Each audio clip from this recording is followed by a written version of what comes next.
From the PEP Radio Newsroom, this is the evening news blast for May 27th, 2025. LGBTQ Nation is reporting that 23 people were arrested after chaos and violence broke out during competing protests in a Seattle park.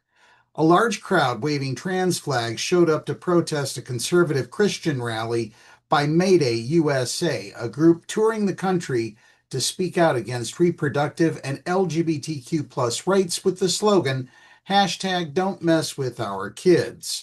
The group wrote in a press release that it will not stand idly by while the children of our nation are indoctrinated by a liberal political and sexual agenda that seeks to destroy their God-given identities.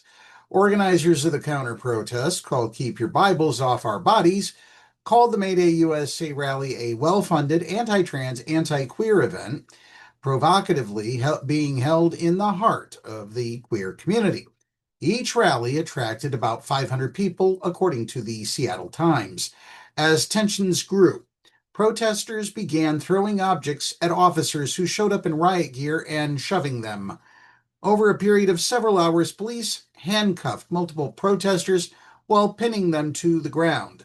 The Times said the protest came amid new city rules permitting officers to use certain weapons like tear gas and pepper spray against disorderly protesters. A statement from Seattle Mayor Bruce Harrell scorned the May Day ralliers for intentionally trying to stir up trouble. Seattle is proud of our reputation as a welcoming, inclusive city for LGBTQ plus communities, and we stand with our trans neighbors when they face bigotry and injustice, Harrell said. Today's far-right rally was held here for this very reason, to provoke a reaction by promoting beliefs that are inherently opposed to our city's values in the heart of Seattle's most prominent LGBTQ plus neighborhood. When the humanity of trans people and those who have been historically marginalized is questioned, we triumph by demonstrating our values through our words and peaceful protest. We lose our voice when this is disrupted by violence, chaos, and confusion. The mayor claimed that anarchists infiltrated the counter-protesters group and inspired violence, prompting SPD to make arrests and ask organizers to shut down the events early, which they did.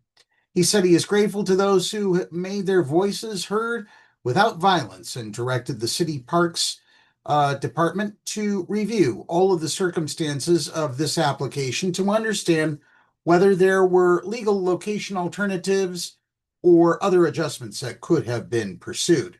In the face of an extreme right-wing national effort to attack our trans and LGBTQ plus communities, Seattle will continue to stand unwavering in our embrace of diversity, love for our neighbors, and commitment to justice and fairness, he concluded.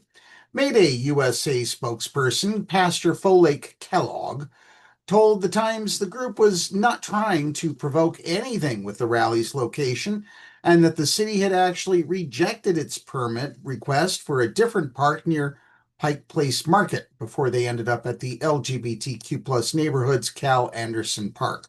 Kellogg also criticized the protesters for using violence. They say we don't like people. We're not the ones throwing things. We're here to love Jesus. But counter-protester Caitlin Calkins wholly disagreed, wholeheartedly. They like to cherry pick quotes from the Bible, Calkins said.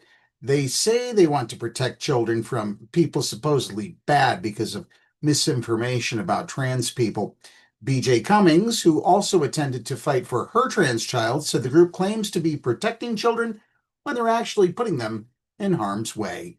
That's our news blast for this hour. Download the Live 365 app to take PEP Radio with you wherever you go. Up next, we have the Meadville area weather forecast here on PEP Radio.